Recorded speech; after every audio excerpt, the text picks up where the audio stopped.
আজকের এই প্রতিবেদনের সবচেয়ে বড় খবরটা প্রথমেই শুনে নিন। আজ 13ই এপ্রিল 2026-এর সকালের সবচেয়ে বড় আপডেট, যা বলে দিচ্ছে আজ মিডল ইস্টে কত বড় ঝড় উঠতে চলেছে।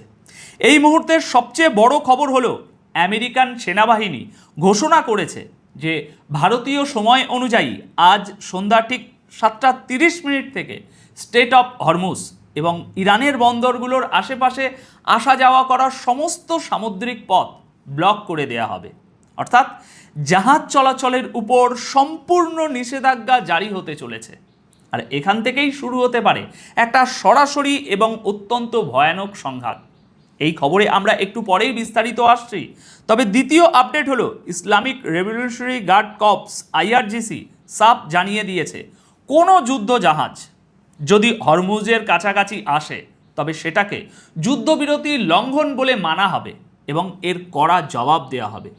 এদিকে এরই মাঝে ইরানের বিদেশমন্ত্রী আব্বাস আরাগাচি একটা বড় বয়ান দিয়েছেন। তিনি বলেছেন ইসলামাবাদে আমেরিকার সাথে যে আলোচনা চলছিল তা পুরোপুরি ব্যর্থ হয়েছে। এর কারণ হিসাবে তিনি আমেরিকার দেওয়া কঠোর শর্তের কথা উল্লেখ করেছেন।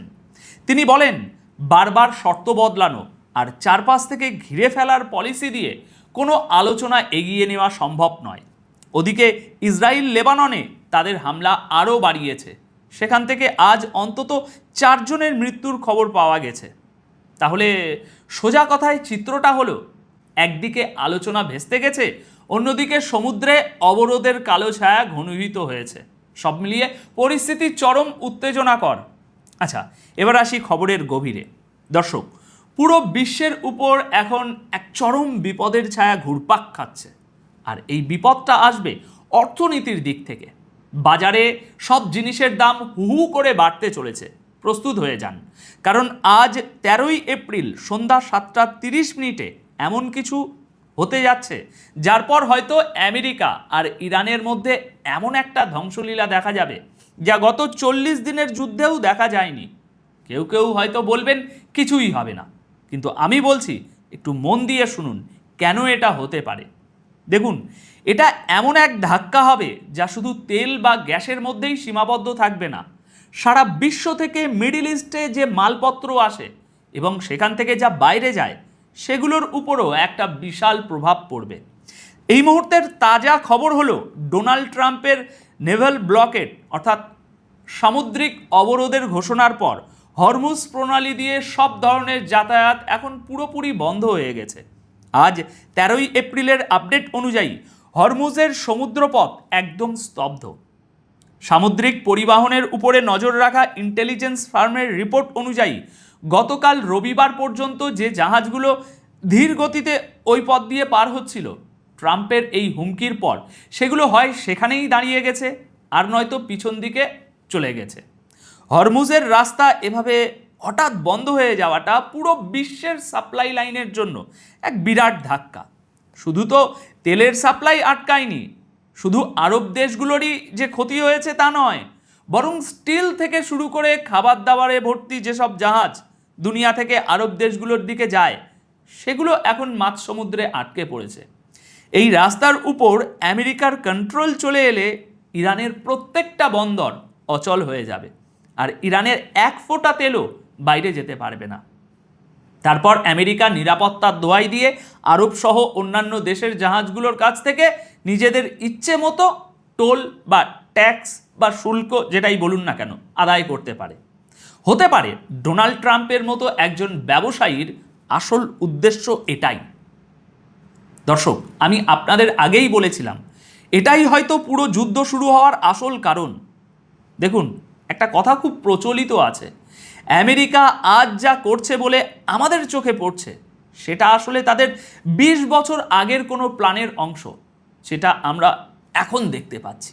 ওরা 15-20 বছর এগিয়ে চলে।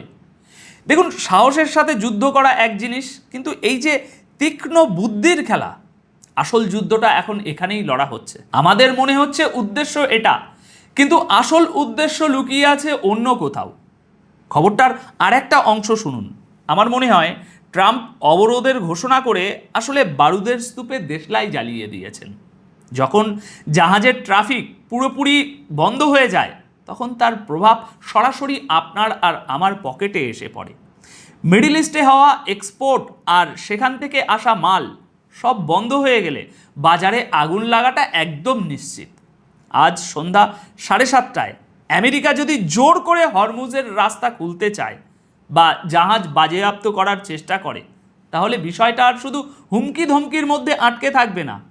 ইরান ইতিমধ্যেই তাদের স্পেশাল ফোর্সকে সমুদ্র লাগোয়া এলাকাগুলোতে মোতায়েন করে দিয়েছে। আর এখন দুনিয়া এমন এক লাগাম ছাড়া যুদ্ধের দোরগোড়ায় দাঁড়িয়ে আছে, যেখান থেকে ফেরার রাস্তা খুবই ঝাপসা বলে মনে হচ্ছে। চলুন এবার পরের খবরের দিকে এগোই।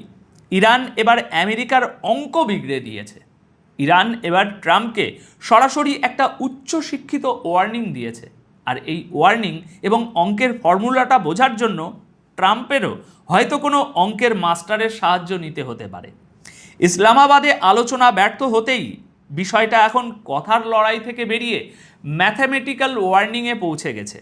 ডোনাল্ড ট্রাম্পের হরমুজ অবরোধের ঘোষণার পর ইরানের পার্লামেন্টের স্পিকার মোহাম্মদ বাকির গালিভাভ খুব অদ্ভুত এক কায়দায় আমেরিকার মজা উড়িয়েছেন। আজ 13ই এপ্রিল এই খবরটা দ্রুত ছড়াচ্ছে। গালিভাভ সোশ্যাল মিডিয়া প্ল্যাটফর্ম এক্সে একটি পোস্ট শেয়ার করেছেন, যেখানে তিনি ওয়াশিংটন ডিসি অর্থাৎ হোয়াইট হাউসের কাছের পেট্রোল পাম্পগুলোর দামের ছবি দিয়েছেন। আমেরিকাকে খোঁচা দিয়ে তিনি লিখেছেন, এখন এই দামের মজা নিয়ে নাও, কারণ যখন এই তথাকথিত অবরোধ শুরু হবে তখন তোমরা $4-5 পেট্রোল কেনার জন্যও আফসোস করবে। শুধু তাই নয়, গালিভাভ অঙ্কের একটা খুবই কঠিন এবং জটিল ফর্মুলাও লিখেছেন। এটা শেয়ার করে তিনি বোঝাতে চেয়েছেন যে হরমুজে আমেরিকার সামান্য একটু নড়াচড়াও সারা বিশ্বে মূল্যবৃদ্ধির এমন এক ঝড় তুলবে যা সামলানো ট্রাম্পের ক্ষমতার বাইরে চলে যাবে।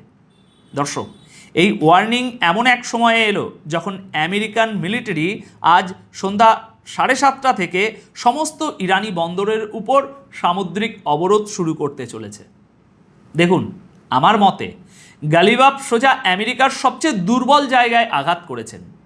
ট্রাম্প যদি সমুদ্রের শক্তি দেখান, তবে ইরান তাকে মনে করিয়ে দিচ্ছে এই যুদ্ধের আসল দাম চোকাতে হবে খোদ আমেরিকান জনগণকে নিজেদের পকেট থেকে। পেট্রোলের দাম বাড়াটা আমেরিকার যে কোনো প্রেসিডেন্টের জন্য রাজনৈতিকভাবে সবচেয়ে বড় বিপদ। যদি সত্যি আজ সন্ধ্যায় এই অবরোধ শুরু হয় আর হরমুজ পুরোপুরি বন্ধ হয়ে যায়, তবে গ্লোবাল ইকোনমিতে যে ভূমিকম্প আসবে সেটা ট্রাম্পের সমস্ত যুক্তিকে মাটিতে মিশিয়ে দিতে পারে। এখন এটা আর শুধু মিসাইলের যুদ্ধ নেই, এটা মূল্যবৃদ্ধি আর মন্দার যুদ্ধ হয়ে দাঁড়িয়েছে। দর্শক, ডোনাল্ড ট্রাম্পের হুমকি আর আস্ফলন কোনোভাবেই থামছে না। ট্রাম্প পরিষ্কার করে দিয়েছেন যে ইরান আলোচনার টেবিলে ফিরল কি ফিরল না তা নিয়ে তার বিন্দুমাত্র পরোয়া নেই। তিনি একদম কড়া ভাষায় বলেছেন যে ইরান যদি সমঝোতা নাও করে তাহলেও আমাদের কিছু যায় আসে না। আজ 13ই এপ্রিল ট্রাম্প আবারও এই কথাটা জোর দিয়ে বলেছেন যে ইরানের কাছে কখনোই কোনো পারমাণবিক অস্ত্র থাকবে না, আর তিনি এই বিষয়ে একটুও ছাড় দিতে রাজি নন। এরই মধ্যে ট্রাম্প ন্যাটো দেশগুলোর উপরও তার রাগ উগড়ে দিয়েছেন। তিনি বলেছেন, ট্রিলিয়ন ডলার নেওয়ার পরও এই দেশগুলো বিপদের সময় আমেরিকার পাশে দাঁড়ায়নি। ট্রাম্প ওয়ার্নিং দিয়েছেন যে এখন ন্যাটো জোটের খুব সিরিয়াসলি তদন্ত করা হবে, কারণ দরকারের সময় এদের টিকিও খুঁজে পাওয়া যায় না। দর্শক, এই বয়ান পরিষ্কার বলে দিচ্ছে যে ট্রাম্প এখন সমঝোতার জন্য ইরানের সামনে ঝোঁকার বদলে চাপ সৃষ্টি আর হুমকির রাস্তাই বেছে নিয়েছেন। এটাই ট্রাম্পের স্টাইল। বেশিরভাগ আমেরিকান প্রেসিডেন্টের স্টাইল এমনই হয়, কিন্তু ট্রাম্পের ক্ষেত্রে এটা একটু বেশি। এদিকে আরেকটি বড় খবর হলো ইসরায়েলি সেনাবাহিনী অর্থাৎ আইডিএফ আবারও যুদ্ধের প্রস্তুতি শুরু করে দিয়েছে। তাজা রিপোর্ট অনুযায়ী ইসরায়েলের সমস্ত বড় টিভি চ্যানেলে একসঙ্গে এই খবর লিক করা হয়েছে যে সেনা এখন সিজফায়ার শেষ হওয়ার এবং পুনরায় যুদ্ধ শুরু হওয়ার অপেক্ষা করছে। এটা আজ 13ই এপ্রিলের খবর। আইডিএফ যে পুরোপুরি তৈরি হচ্ছে এই খবরটা ইচ্ছে করেই লিক করা হয়েছে। এই প্রস্তুতি এমন সময় শুরু হলো যখন পাকিস্তানের চেষ্টায় হওয়া 2 সপ্তাহের সিজফায়ার এখনও 1 সপ্তাহ পার হয়নি। ইসরায়েলের ডিফেন্স অফিসারদের তরফ থেকে জেনে বুঝে এই তথ্য বাইরে আনা হয়েছে, যাতে ইরানের উপর চাপ তৈরি করা যায়। অন্যদিকে আমেরিকাও সাফ জানিয়ে দিয়েছে যে ইরানের পারমাণবিক কর্মসূচি শেষ করা এটা ওয়াশিংটন তথা আমেরিকার জন্য এমন এক রেড লাইন যে ব্যাপারে ইসলামাবাদে কোনো আপোষ করা সম্ভব হয়নি। শুধু তাই নয়, ইসরায়েলি নিউজ সাইট ওয়াইনেটের মতে আইডিএফের chief of staff lieutenant general Herzi Halevi মিলিটারিকে হাই অ্যালার্টে থাকার নির্দেশ দিয়েছেন।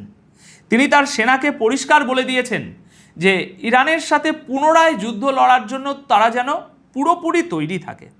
খবর এটাও যে ট্রাম্প এখন ইরানের উপর সরাসরি হামলার অপশন নিয়েও চিন্তাভাবনা করছেন। দেখুন, আমার যেটা মনে হয়, এই যে খবরগুলো হঠাৎ করে একসঙ্গে মিডিয়াতে লিক করা হলো, এটা নেতানিয়াহু আর তার সেনার একটা সুপরিকল্পিত ষড়যন্ত্র। ইসলামাবাদে আলোচনা ব্যর্থ হতেই এরা আবার ধ্বংসলীলা চালানোর বাহানা খুঁজতে শুরু করেছে। যখন ইসরায়েলি সেনাপ্রধান নিজের মিলিটারিকে তৈরি থাকতে বলছেন, তার মানে পরিষ্কার, তারা নিজেরাই এই সিজফায়ারকে কবর দেওয়ার ধান্দায় আছে। ট্রাম্পের হুমকি আর ইসরায়েলের এই যুদ্ধের প্রস্তুতি প্রমাণ করে যে এরা কেউ শান্তি চায় না, এরা শুধু ধ্বংস আর বরবাদই চায়। তো দর্শক, আপাতত এই প্রতিবেদন তাহলে এখানেই শেষ করছি। অনেক অনেক ধন্যবাদ আপনাদের সকলকে। নিরাপদে থাকুন, ভালো থাকুন।